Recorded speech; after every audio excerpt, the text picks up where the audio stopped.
Chilled voice of powder humanitarian welfare society की जानिब से मौजूद सलारे में फ्री मेडिकल फिजियोथेरेपी कैंप का इनेकाद किया गया।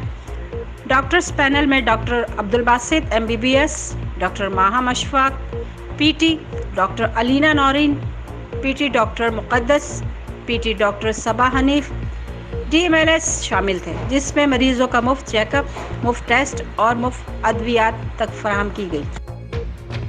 अस्सलाम वालेकुम। VOP के प्रेसिडेंट होने की हैसियत से पहले तो मैं अमीर ये सलारों वालों को शुक्रिया अदा करूँगा कि जिन्होंने हमें अपना टाइम दिया है और अपना एक जगह दी है।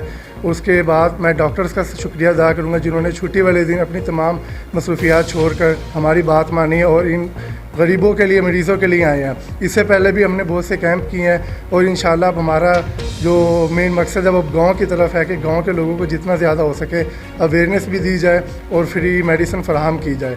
उसके अलावा मैं मीडिया का शुक्रगुजार हूँ जो इन लोगों ने भी हमारे लिए टाइम निकाला है, आए हैं और हमारी कवरेज की है। शुक्रिया।